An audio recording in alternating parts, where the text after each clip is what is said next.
오늘은요, 믿음의 저력 두 번째 시간, 믿음으로 염려를 이기라. 염려를 믿음으로 이기라. 이런 제목으로 여러분들과 같이 말씀 나누겠습니다. 러시아의 한 시청에 아주 낮은 직급의 말단 서기로 일하는 사람이 있었답니다. 그런데 이분이 실수로 그 시의 시장에 신발을 장화를 밟고 말았어요.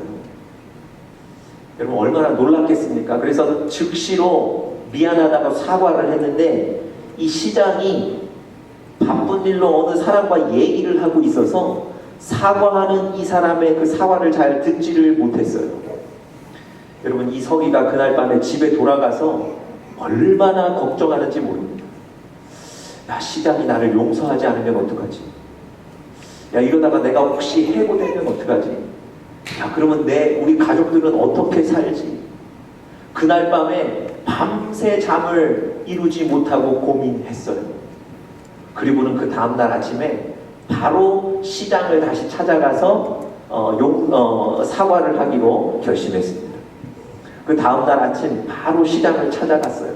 그런데 그날도 시장님 너무 바빠서 찾아온 이 서기를 잘 만나지도 못하고 잘 얘기도 나누지 못했어요. 여러분 이 서기의 고민이 더 깊어집니다. 정말 나를 용서하지 않을 모양이구나. 그날은 하루 종일 식사도 못하고 역시 그날 밤 잠도 이루지 못하게 됐습니다. 여러분 그 다음날 아침에 시장을 찾아가서 이번에는 애원하기로 결심합니다. 그리고 시장을 찾아가서 애원해요. 제가 정말 모르고 그랬습니다. 한 번만 좀 용서해 주십시오. 저는 처자식이 있는 몸입니다. 여러분 시장이요, 아니 누군지도 모르는 사람이 매일 찾아와서 이해 못할 얘기를 하는 거예요. 시장이 이번에는 화가 났습니다. 화를 내요. 여러분 이 서기가 돌아와서 정말 시장이 나를 용서하지 않는구나 고민하고 근심해요. 그 다음날 아침에 이 서기의 부인이 출근할 시간이라고 흔들어 깨우는데 여러분 걱정하고 염려하다가 지쳐서 흔들어 깨우는데도 일어나지 못할 지경이 됐다는 겁니다. 여러분 이게 도스토옙스키의 그 단편 소설의 내용이랍니다. 여러분 이 시장은요, 누가 자기 발을 밟았는지도 사실 잘 알지 못했어요. 아니 저 사람이 내 발을 밟았다는 걸 알았어도 너무 바빠서 사실 그 일에 신경 쓰지도 않았던 겁니다. 그런데 이 서기는요, 그 일로 염려하기 시작하고 염려가 점점 커지니까 먹지도 못하고 잠도 못 자고 일상의 생활도 잘 못하게 된 겁니다. 여러분 염려가 이렇게 무서운 겁니다. 그래서 여러분 그 잠언 17장 말씀에는 이 염려가 얼마나 무서운 것인지에 대해서 우리에게 보여주는데요. 우리 스크린 통해서 한번 잠언 17장 말씀 같이 읽어보겠습니다. 같이 읽겠습니다. 시작. 심령의 근심은 뼈를 마르게 하느니라. 그럼 근심이, 염려가, 걱정이 여러분과 저의 뼈를 마르게 한다는 거예요. 염려가 여러분과 저의 건강을 해치고 병들게 만드는 것입니다. 여러분 뿐만 아니라 우리의 영혼도 염려 때문에 병들게 돼요. 이 염려 때문에 우리가 하나님의 뜻을 깨닫지 못하고 하나님과 친밀하게 지내지 못하게 되고요. 그러다가 하나님과 멀어지는 거예요.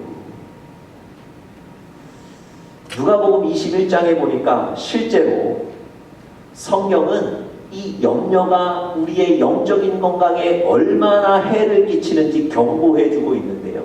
우리 이 말씀도 같이 한번 읽어보겠습니다. 시작. 너희는 스스로 조심하라. 그렇지 않으면 방탕함과 술 취함과 생활의 염려로 마음이 둔하여지고. 여러분, 방탕함과 술 취함이 여러분과 저의 마음을 둔하게 만들어서 하나님의 뜻을 깨닫지 못하게 하고, 그래서 하나님으로부터 멀어지게 만드는 거예요. 그런데 저 누가복음 말씀해 보니까 방탕함과 술 취함 외에 우리의 마음을 둔하게 만드는 요소가 하나 더 있다고 지적합니다. 그게 뭐라고요? 생활의 염려라는 거예요. 여러분, 방탕함과 술 취함이 우리 마음을 둔하게 만드는구나, 우리가 영적으로 민감하지 못하게 만드는구나, 이 얘기에는 여러분과 제가 쉽게 고개 끄덕이고 동의할 수 있어요. 그런데 성경은 그것과 동일선상에서 한 가지 요소를 더 지적하는데, 그게 바로 생활의 염려라는 겁니다. 염려가 없는 사람이 없지 않습니까? 그래서 여러분, 이 염려가 여러분과 제 마음속에 올 때 우리는 그냥 쉽게 생각하고 넘기는 경우가 있어요. 그런데 염려가 지나쳐서 염려에 사로잡히게 되면 그 염려 때문에 우리가 하나님과의 관계가 멀어지는 거예요. 그 염려 때문에 우리 마음이 둔해져서 하나님의 뜻을 깨달을 수가 없는 겁니다. 염려가 여러분과 저희의 영혼을 병들게 만드는 거예요. 여러분, 이 염려가 얼마나 무서운 겁니까? 혹시 요즘 이 깊은 염려에 빠져 계시는 분들 계십니까? 하루 종일 염려 때문에 이 우울해 계신 분들 있으십니까? 염려 때문에 나와 함께 계시는 그 하나님을 잊어버리고 계시지는 않습니까? 염려 때문에 하나님이 주신 말씀이 우리 안에 힘을 발휘하지 못하고 있는 분들 계십니까? 여러분, 그렇다면 저 누가복음 21장 34절의 말씀처럼 염려 때문에 여러분과 저의 마음이 둔하여진 겁니다. 염려 때문에 우리 마음이 둔하여져서 하나님을 볼 수가 없는 거예요. 여러분, 이 염려의 상황에 머물러 계시면 안 됩니다. 이것의 심각성을 알고 염려로부터 탈피하셔야 됩니다. 오늘 우리가 예레미야 33장 본문을 읽었는데요, 오늘 본문에 보시면 바로 염려의 상황 속에 놓여있는 한 사람이 등장합니다. 그 사람이 바로 예레미야라는 사람입니다. 여러분, 예레미야가 지금 하나님의 선지자로서 말씀을 전하다가 붙잡혀서 갇히게 되었습니다. 여러분, 하나님 때문에 하나님의 사역을 하다가 갇힌 것도 억울하고요. 뿐만 아니라 이곳에서 앞으로 내가 어떻게 될 것인가 심히 불안합니다. 내가 이곳에 오래 갇혀 있지 않을까? 혹시라도 내가 이곳에서 죽임을 당하지 않을까? 불안한 거예요. 거기다가 또 한 가지 염려는 이스라엘 백성들이 염려가 되는 거예요. 여러분, 예레미야는 사실 이스라엘 백성들 걱정하면서 선지자 노릇을 한 거예요. 말씀 전하고 기도했던 거거든요. 그런데 이스라엘 백성들이 곧 어떻게 된다고요? 바벨론의 포로가 된다는 거예요. 막을 수도 없고, 자기는 지금 이 안에 들어와서 그들을 위해 기도할 수도 없고, 말씀을 전할 수도 없고, 그래서 지금 심히 염려하고 근심하는 상황에 있습니다. 여러분, 예레미야의 삶의 모든 방향이 다 막힌 것 같아요. 그가 황무한 광야에 서 있는 것 같습니다. 그런데 오늘 이 33장을 쭉 읽어보시면요, 이때의 예레미야가 염려하거나 걱정하지 않고 오히려 소망을 갖습니다. 성경에 표현되어 있지는 않지만 오히려 기뻤는지 모르겠습니다. 제가 왜 그렇게 말씀드리냐면, 여러분, 9절 말씀 한번 보십시오. 9절 제가 한번 읽어드릴게요. 이 성읍이 세계 열방 앞에서 나의 기쁜 이름이 될 것이며 찬송과 영광이 될 것이며, 그들은 내가 이 백성에게 베푼 모든 복을 들을 것이요 내가 이 성읍에 베푼 모든 복과 모든 평안으로 말미암아 두려워 떨리라. 여러분, 이스라엘 백성들이 승리한다는 거예요. 승리를 주실 그 하나님을 찬양하고 그 하나님을 높일 거라는 소망을 갖고 오히려 지금 이 시기에 기뻐하고 있는 겁니다. 여러분, 예레미야가 지금 걱정하고 염려하지 않고 오히려 소망을 갖고 기뻐하고 있다는 말입니다. 어떻게 이렇게 될 수 있었을까요? 예레미야가 가진 믿음 때문에 그랬습니다. 여러분, 오늘 본문을 통해서 예레미야가 가진 믿음, 구체적인 믿음들을 좀 살펴보면서 오늘 여러분과 저에게도 또 도전이 되고요. 염려, 걱정, 근심을 오늘 떨쳐버리시는 믿음으로 이기시는 귀한 우리 영적인 가족들 되시기를 간절히 축복합니다. 첫 번째로요, 이 예레미야가 가졌던 믿음 첫 번째는 염려를 믿음의 눈으로 바라보았다는 것입니다. 염려를 믿음의 눈으로 바라보았습니다. 염려를 믿음의 눈으로 바라보았습니다. 여러분, 많은 분들이 어려움을 당하고 염려와 근심이 생길 때 인간적인 눈으로 바라보고 그것을 평가할 때가 많습니다. 왜 나에게 이런 문제가 생겼을까 실망하기도 하고요. 우연히 혹은 내가 운이 없어서 나에게 이런 문제가 생겼다고 그렇게 판단하기도 합니다. 또 혹은 누군가 때문에 내가 이런 어려움을 당한다고 누군가를 비난하고 탓하기도 합니다.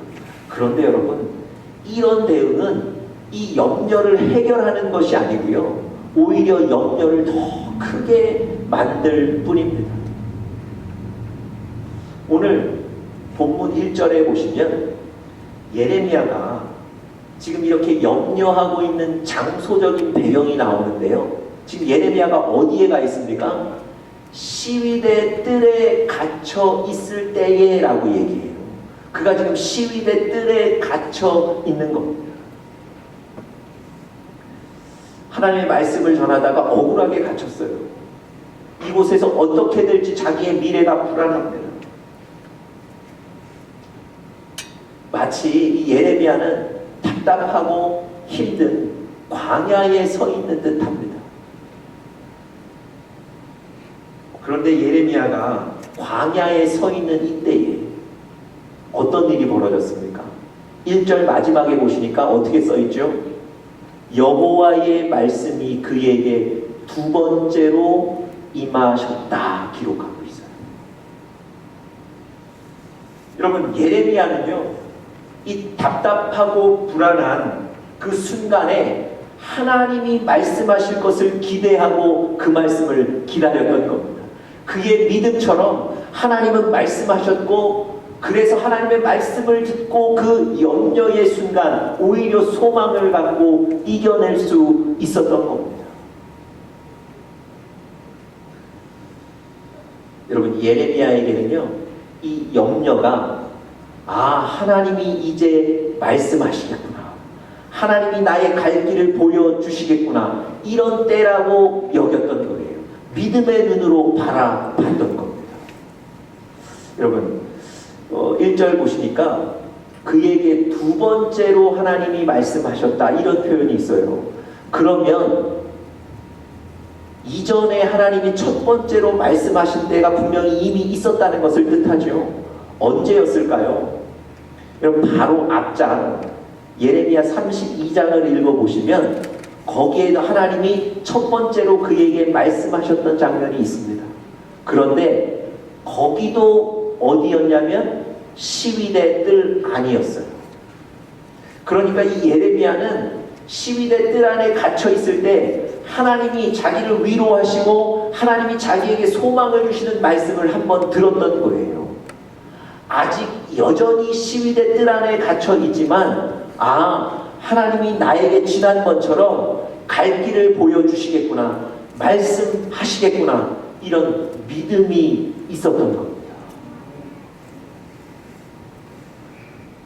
여러분, 우리가 위기라고 생각하는 순간 하나님은 말씀하세요.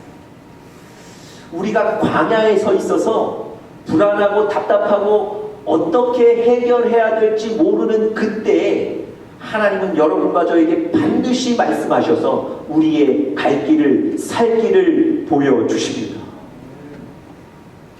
여러분, 이제부터는요, 여러분과 제가 인생의 광야에 서 있다고 생각되는 때에 하나님이 말씀하실 때구나, 그렇게 믿음의 눈으로 보시고 그런 믿음의 눈을 가지시는 여러분들 되시기를 간절히 바랍니다. 여러분, 광야라는 이 단어가 히브리어로요, 미드바르라는 단어입니다. 그런데 이 히브리어 미드바르라는 뜻이 어떤 뜻이냐면요, 그곳에서 말씀하신다, 이런 뜻이 있어요. 여러분, 광야는 여러분과 저의 눈에 황무한 땅, 거친 땅, 소망이 없는 땅, 그런 땅이지만 영적으로는 하나님이 말씀하시는 곳이에요. 영적으로는 광야에서 여러분과 제가 하나님의 말씀을 듣고 살게 되는 겁니다.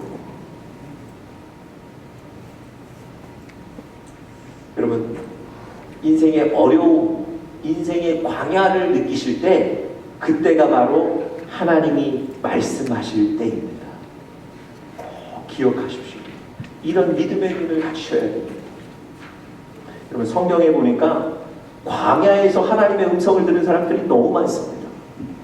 여러분, 모세가 이스라엘 백성들을 학대하는 그 애국 군사를 한 명을 죽이고 그곳을 떠나 도망자의 신세가 되어 광야로 나오지 않습니까? 여러분, 그가 광야에서 가축을 치는 사람이 됐습니다. 왕의 아들이었는데 하루아침에 광야에 나와 가축을 치는 사람이 됐단 말입니다. 얼마나 후회스럽고 그 인생이 절망스러웠겠습니까? 그런데 하나님이 그 광야에 서 있는 모세에게 나타나셔서 그를 부르시고 그를 이스라엘 지도자로 삼으시고 새로운 사명을 주셨어요.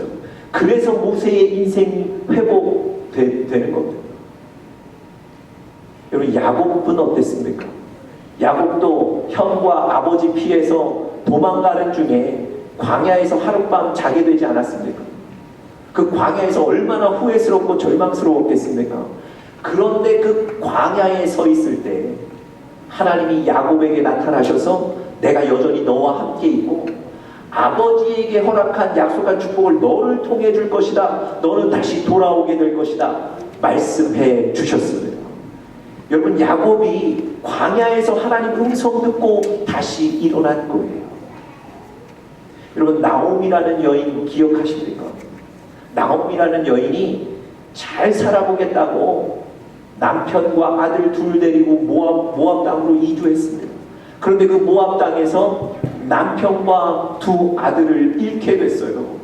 여러분, 얼마나 후회스럽고 절망스러웠겠습니까? 그런데 그 인생의 광야에 서 있을 때 하나님의 음성이 들려와요. 베들레헴에 하나님이 지금 축복하고 계시다. 여러분, 이 음성이 하나님이 자신에게 주신 음성이라고 여기고 베들레헴으로 가기로 결정합니다. 여러분, 절망스럽고 후회스러웠던 그녀의 인생 마지막이 베들레헴에서 얼마나 아름답게 끝났는지 모릅니다. 여러분, 광야에서 하나님은 말씀하세요. 하나님의 음성 들으면 승리하게 되는 겁니다. 여러분, 하나님의 음성 듣고 하나님의 뜻을 깨달으면 여러분과 제가 살게 돼 있어요. 왜 그렇습니까? 주의 말씀은 내 발에 등이고 내 길에 빛입니다. 바로 그 등과 빛이 하나님의 말씀 아닙니까? 여러분과 제가 어두운 인생의 광야를 걸어갈 때 하나님의 말씀이 등과 빛이 되어서 우리가 갈 길을 보여주실 겁니다. 그러면 살게 되는 거예요. 여러분, 예레미야처럼 염려의 순간, 걱정의 순간, 하나님이 이제 말씀하실 때구나, 믿음의 눈으로 바라보셔서 승리하시는 여러분들 되시기를 간절히 축복합니다. 두 번째로 예레미야가 가졌던 믿음은 하나님의 말씀이 이루어질 것을 인정하는 것입니다. 하나님의 말씀이 이루어질 것을 인정하는 것입니다.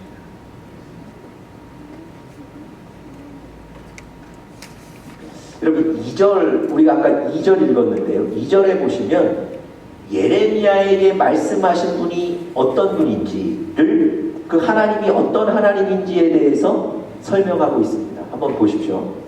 이 일을 행하시는 여호와, 그것을 만들며 성취하시는 여호와, 그의 이름을 여호와라 하는 이가 이와 같이 이르시도다.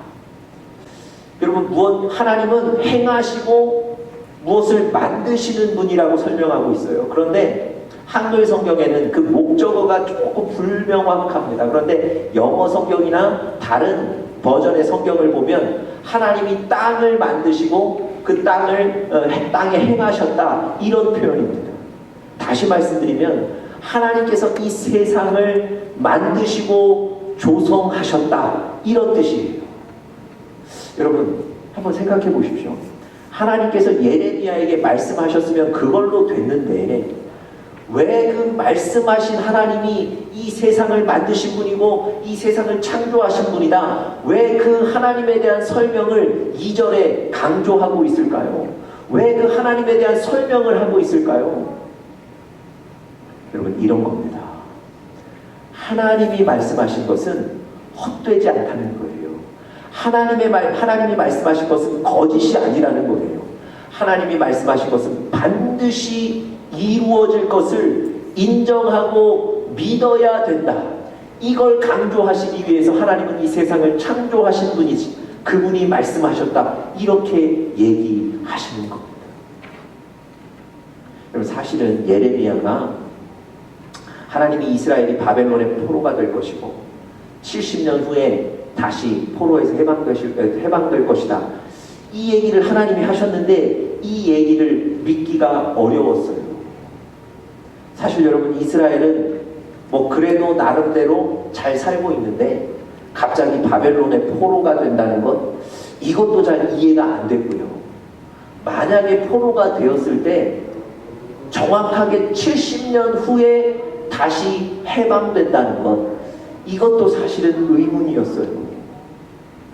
여러분, 하나님이 말씀하셨지만 그 말씀을 듣고 의심할 수 있고 그 말씀을 가볍게 여기고 그냥 넘길 수도 있단 말입니다. 그런데 하나님이 예레미야에게 말씀하시고 나서 내가 바로 세상을 창조한 여호와다, 이렇게 강조하신 것은 예레미야에게 의심하지 말고 가볍게 여기지 말라, 내가 너에게 한 얘기는 그대로 성취되고 이루어진다, 이걸 말씀해 주시는 겁니다. 여러분, 예레미야도요, 사실 이 하나님의 말씀을 듣고 그대로 믿었어요. 어떻게 알 수 있냐면, 예레미야가 이스라엘 백성들 앞에 나가서 여러분, 우리가 곧 바벨론의 포로가 될 겁니다. 그런데 70년 후에는 하나님이 우리를 다시 해방시켜 주실 것입니다. 여러분, 이 얘기를 이스라엘 백성들 앞에 나가서 전했거든요. 그래서 지금 시위대 뜰 안에 잡혀 있는 겁니다. 그가 하나님의 말씀을 주저하지 않고 전했던 것, 이것이 바로 그가 하나님의 말씀이 이루어질 것을 믿었다는 증거입니다. 여러분, 하나님이 여러분과 저에게 말씀해 주시죠. 하나님이 여러분과 저에게 성경을 통해 감동해 주신 것, 하나님은 반드시 이루시는 줄 믿습니다. 여러분, 하나님 올해 우리 교회에 사도행전 20장 32절의 말씀을 주셨습니다. 우리 같이 한번 읽어보겠습니다. 시작.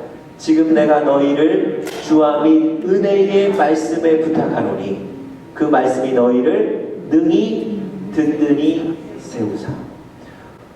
우리 모든 영적인 가족들이 올해 이 말씀 붙들고 하나님 앞에 나가고 있습니다.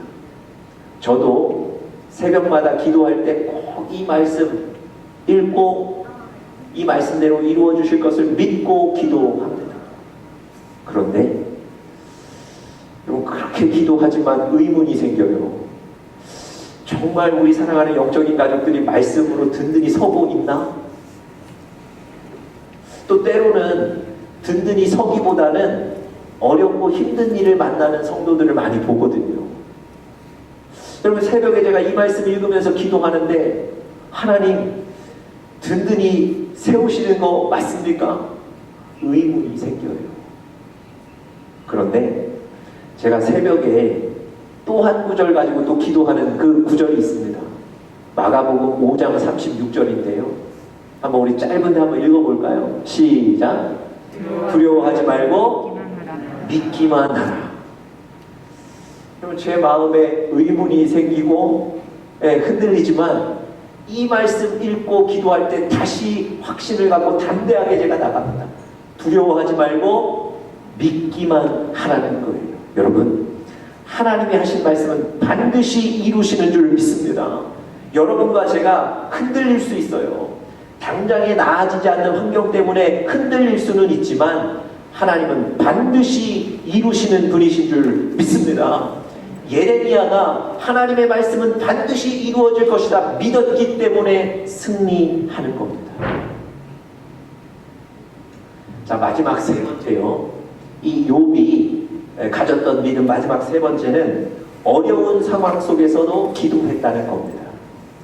어려운 상황 속에서도 기도했다는 것, 그것이 바로 욥이 가진 믿음이었습니다. 여러분 3절에 보시면 여러분들 너무 잘 아시는 말씀이 나와 있습니다. 3절에 이렇게 기록하죠. 너는 내게 부르짖으라. 내가 너에게 응답하겠고 네가 알지 못하는 크고 은밀한 일을 너에게 보이겠다 말씀하세요.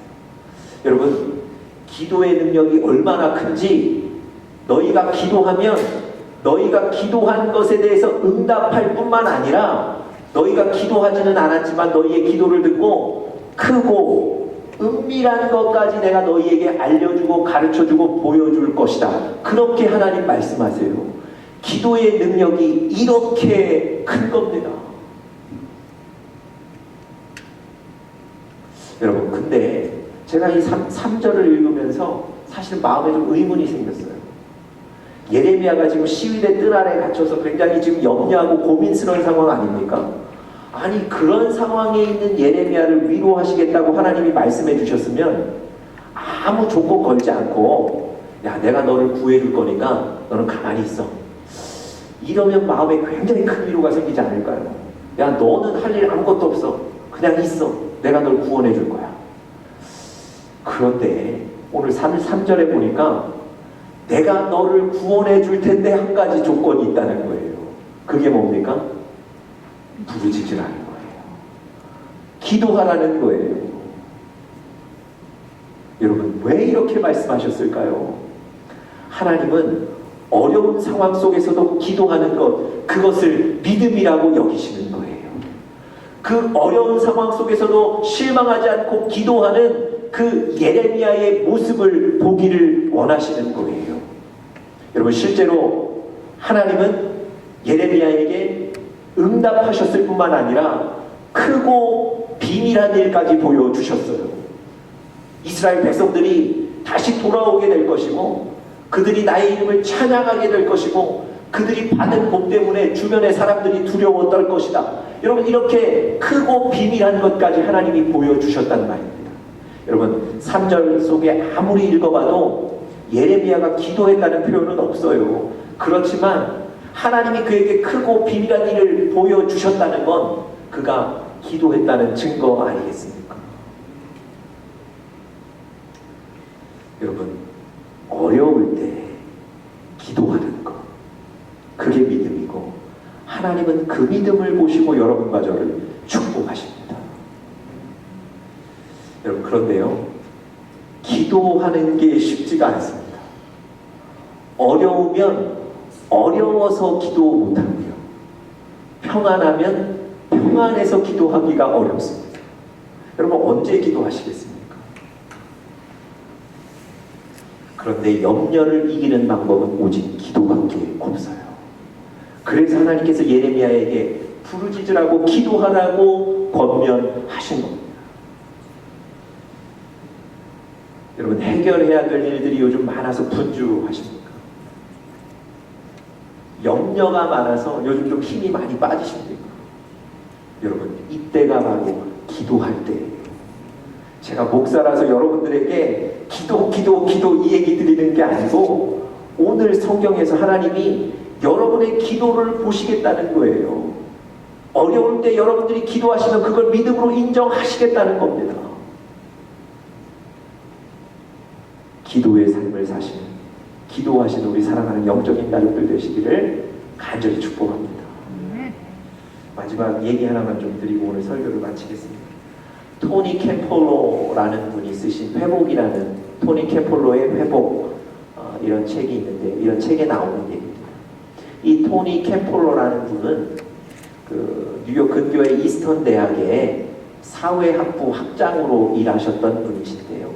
이분이 사회학부의 학장으로 있으시면서 매주 주말마다 토요일 주일 이틀간 그 학교 학생들을 데리고 뉴욕시로 데리고 나가셔서 이 뉴욕 사회를 사회적인 시각으로 보고 분석하는 어떤 프로젝트를 진행하셨답니다. 그런데 여러분, 매주 토요일날 나가서 하룻밤을 자고 주일날 끝나는데 이 많은 학생들 데리고 그 비싼 호텔에 가서 잘 수가 없지 않습니까? 그 브루클린 근교의 어느 교회에서 이 그룹을 위해서 거처를 내준 거예요. 그래서 그 교수님과 학생들이 토요일 밤에는 이 교회 지하실에 와서 편안하게 자고요. 아침에, 주일날 아침에 일어나면 그 교회 식당에서 아침을 먹었습니다. 이런 배려를 받은 거예요. 여러분, 이 교수님과 학생들이 고마워서 주일날 아침 먹고 나서 그 예배에 참석했습니다. 그런데 여러분, 그 예배가, 그 교회 예배가 얼마나 지루했는지 몰라요. 그래도 이 학생들과 교수님이 예의상 너무 고마웠기 때문에 끝까지 그 예배의 자리를 지켜주셨습니다. 여러분, 그렇게 그 교회와 인연을 맺고 그 교회에 들락날락한 지가 2년이 됐는데요. 그러니까 그때마다 주일 예배를 그곳에서 드린 거예요. 그런데 여러분, 2년이 지났는데 날마다 그 교회 주일날 예배 드리는 숫자가 늘어나는 거예요. 교회가 부흥하는 거예요. 그런데 이 학생들은 이해할 수가 없는 거예요. 예배가 너무 지겹거든요. 목사님 설교가 뭔가 좀 듣기 어렵거든요. 2년이 지난 어느 주일 학생이 담임 목사님께 물었어요. 목사님, 이 교회의 이 성장의 비결이 뭡니까? 여러분, 사실은 이 교수님도 굉장히 궁금했는데 차마 묻지 못했던 질문인데 이 학생이 질문을 한 거예요. 여러분, 그 담임 목사님의 대답이 이랬습니다. 이 브루클린 우리 교회 근교는 다 고층 아파트들인데 아파트들에는 외부인이 출입할 수 없다는 거예요. 그래서 가서 전도를 할 수 없습니다. 그래서 내가 하는 일은 매일 아침 10시에 접어지는 의자 하나 들고 아파트 앞에 가서 그 의자 펴고 그 아파트의 가족들을 위해 기도한다는 거예요. 오늘은 이 아파트, 내일은 저 아파트. 그러면서 목사님이 이렇게 얘기하세요. 여러분들 믿기 힘들겠지만 그러고 나면 내가 기도했던 그 아파트에서 그 다음 주에 꼭 한두 가정이 교회에 나와 예배 드립니다. 여러분, 기도는요, 답답함과 염려의 상황을 이기게 만드는 능력입니다. 여러분, 기도는요, 내가 어떻게 해결할 수 없는 상황을 돌파하게 만드는 능력입니다. 여러분, 오늘 예레미야처럼 하나님께서 예레미야에게 말씀하신 것처럼 기도로 염려를 이기는 여러분들과 제가 될 수 있기를 간절히 축복합니다. 우리 다 같이 기도하겠습니다.